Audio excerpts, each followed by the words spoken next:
Opa, salve, salve galera! Vamos que vamos, Clube do Livro Focados. Mais uma vez damos continuidade, nos encontramos para tecer comentários sobre as diversas obras nacionais e também as internacionais. Até então falávamos sobre esta grande obra de Machado de Assis, Dom Casmurro, e pudemos tecer comentários sobre os sentimentos humanos, como os ciúmes, as traições, o romantismo, né? E hoje vamos dar continuidade nesta mesma linha. Hoje vamos ficar com o célebre William Shakespeare, na obra Otelo Mouro de Veneza. Então, desde já agradeço os comentários, compartilhamento, as inscrições. Se você não se inscreveu, se inscreva. Romulo Lima, tudo minúsculo, no nosso canal. E no Instagram, Romulo Lima de Maria, tá ok? Então, vamos dar continuidade nesta obra Otelo Mouro de Veneza. Sim, assim como o outro grande, célebre autor, Machado de Assis, não é difícil saber os seus grandes feitos. Falando agora deste William Shakespeare, a gente escuta o William Shakespeare e automaticamente a gente já liga os fiozinhos dos neurônios, já lembra aí de Romeu e Julieta, né?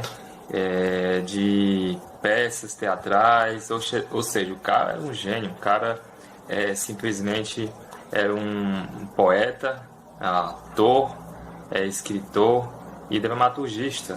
Conseguiu levar diversos escritos, né, para o teatro, para o entretenimento. Então, hoje também vamos nos deliciar com esta obra Otelo Mouro de Veneza, que fala sobre romantismo, fala sobre coisas triviais do nosso cotidiano, os ciúmes, as traições, o romantismo, os dramas da vida.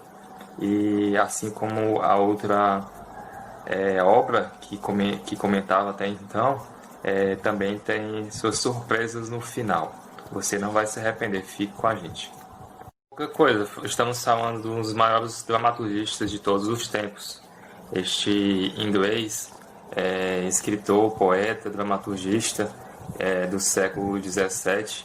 Na verdade, entre o século XVI e XVII, ele nasceu em 1564 e faleceu em 1616, produzindo suas maiores obras entre os anos de 1590 e 1603. Casou cedo, com 18 anos, com a inglesa Anne Hathaway, com quem teve 3 filhos. Ela é mais velha, ela com 26 e ele com 18. Especula-se até que ela já tinha filhos quando eles se casaram. Então toda a trama resume-se numa rivalidade e traições por parte dos personagens principais. Então tem o Otelo, que é o personagem principal, o Mouro de Veneza, que serve ao reino de Veneza, e ele nomeia um soldado, um jovem soldado, chamado Cássio, para o posto de tenente. Então ele promove a ele a tenente, sendo outrora somente soldado. E isso deixa o Iago indignado, que até então era um oficial, ocupava um posto alferes. Em alguns países tem esse nome, que é um oficial, ocupa um cargo de oficial militar. E pela lógica, né, pelo costume, como o oficial está acima do soldado, então era para ser o Iago ser nomeado tenente e não o Cássio. Mas porque o Cássio era um pivô entre a relação dele com a Desdémona, então ele usou desse critério de amizade, e isso deixou o Iago bastante indignado. Então a trama ganha corpo. O Iago, ele arma, né, uma conspiração. Ele revela esse segredo do Otelo, de que ele tem uma relação, né, com a Desdémona. Então ele denuncia para o pai dela, né? E o pai dela, o Brabantio, fica furioso. Ele, que era um senador rico de Veneza, o pai ficou furioso, correu atrás de matá-lo. Mas quando eles se encontraram, chegou, né, cena inusitada, chegou alguém avisando o senador que haveria uma reunião e ele não poderia faltar, era uma reunião urgente. Então, aquela não foi a ocasião do senador matar Otelo, mas ele, na reunião, ele denunciou, ele disse que Otelo quis conquistar sua filha por meio de bruxarias e que não era ideal para sua filha, né? Tanto que ele disse, né, para sua filha que ela era livre para escolher, né, o marido melhor para ela, mas ele gostaria muito que fosse alguém do Senado e não um militar do exército de Veneza. O Brabâncio simplesmente não consegue provar isso, essas acusações de que o Otelo estava enfeitiçando sua filha, e fica por isso mesmo, levando em consideração a influência que Otelo tinha diante do reino de Veneza, ter sido o único general a contra-atacar a esquadra turca. Então ele recebe não somente o aval, né, do reino, né, diante das suas acusações, não só recebe, né, esse perdão, mas também é promovida a liderar uma missão em Chipre, né, fica lá perto da Turquia, e ele vai para Chipre, né, e Desmond também vai, embora em barcos separados. Então uma tempestade separa as embarcações, e aí ele leva a notícia quando ele chega lá. A Desmond já tinha chegado. Quando ele chega, ele avisa todo mundo que as embarcações turcas haviam afundado devido à fúria das águas. E aí, clima de festividade, ele ganha o povo, ele leva essa notícia, né, de vitória diante dos turcos, mas o que ele não sabia é que haveria um inimigo pior do que os turcos, né? E aí a história vai ganhando realmente um ar de drama, né? E posteriormente tragédia. Dá para adivinhar quem era o inimigo? Então o Iago, ele conhecedor, né, das filosofias do pensamento humano, sabendo o que mais despertava, né, a fúria de um homem, era o ciúme, né?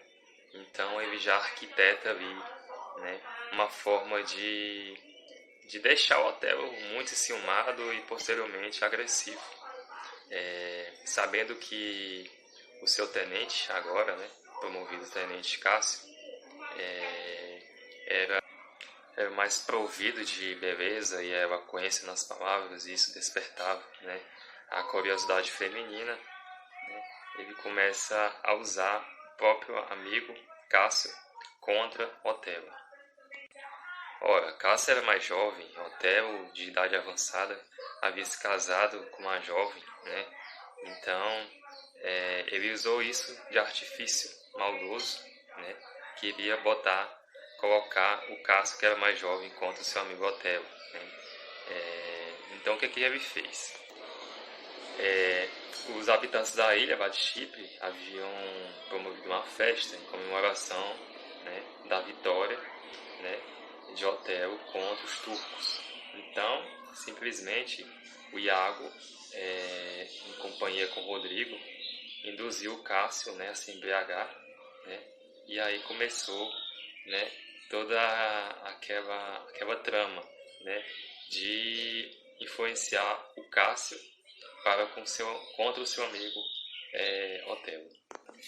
O cara é tão dissimulado que ele simplesmente arquitetou uma briga, né, do Rodrigo para com o Cássio, e isso deixou Otelo furioso.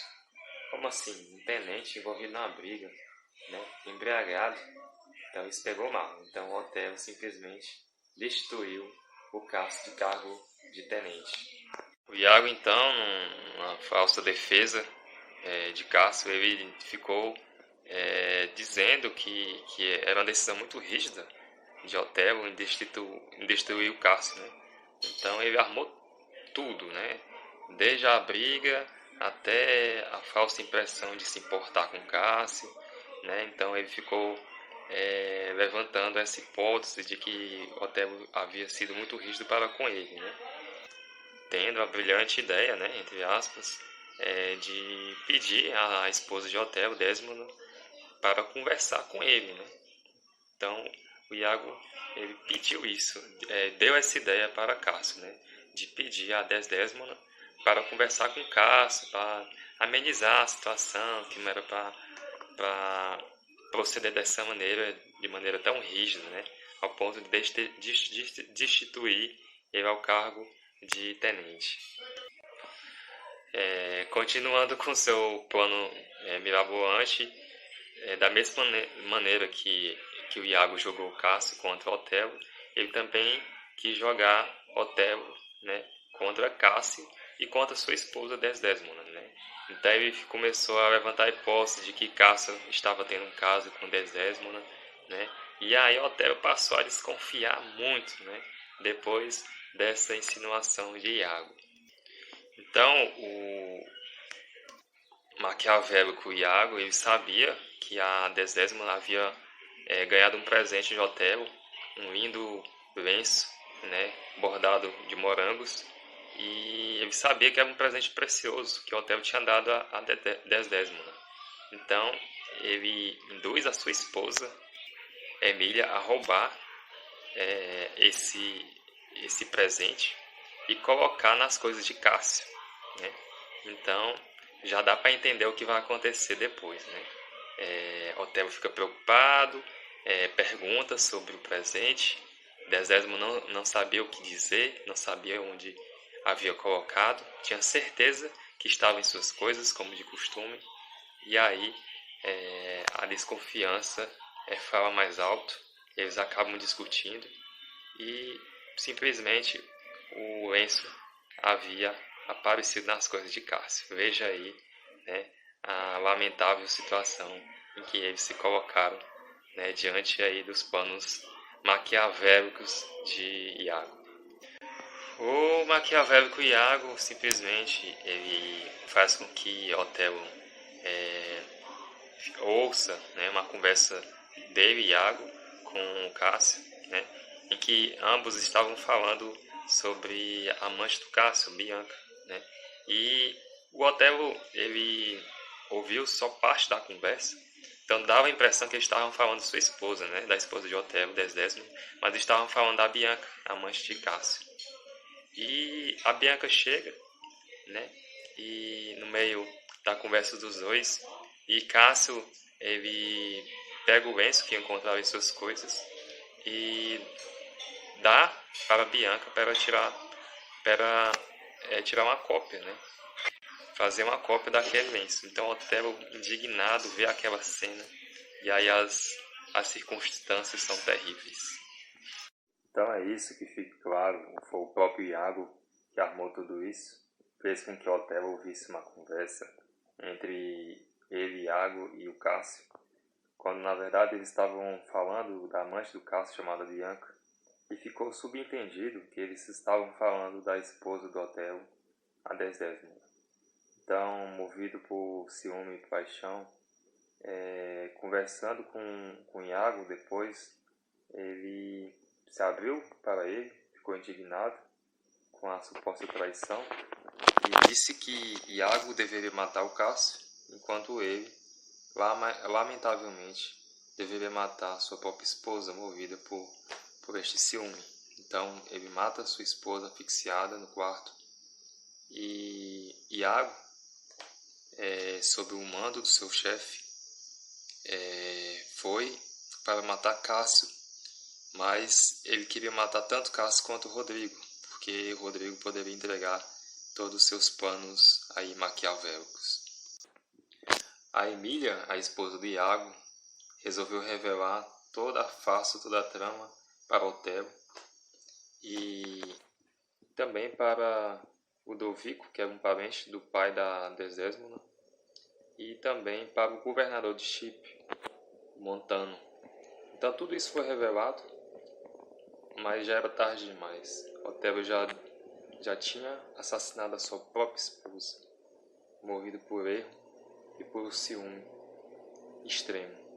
Iago fugiu, mas logo foi capturado. Otelo, amargurado, se matou com a espada.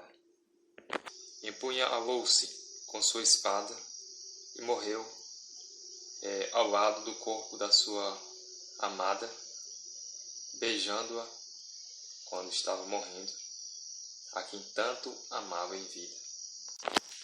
Antes de Iago fugir, ele havia matado Emília, que tinha denunciado toda a trama, e foi capturado.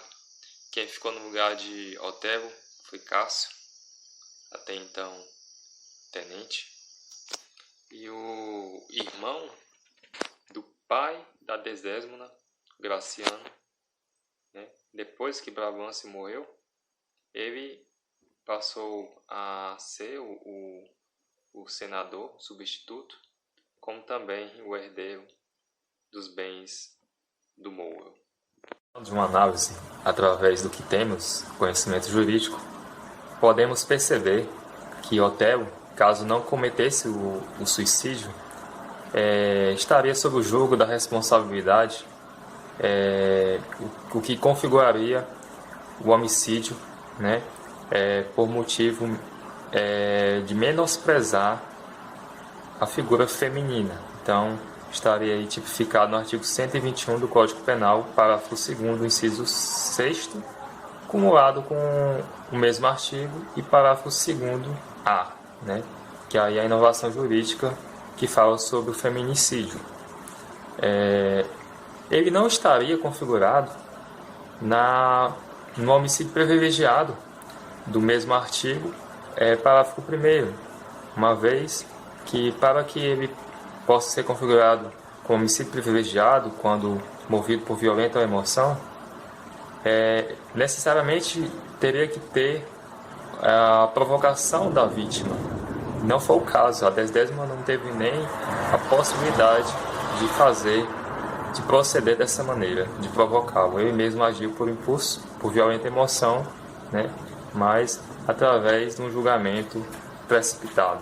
Esse é incidir o motivo fútil previsto no mesmo artigo, parágrafo 2º, inciso 2, uma vez que entendimento da jurisprudência e da doutrina jurídica, que quando o agente é movido por ciúme não pode ser configurado o motivo fútil.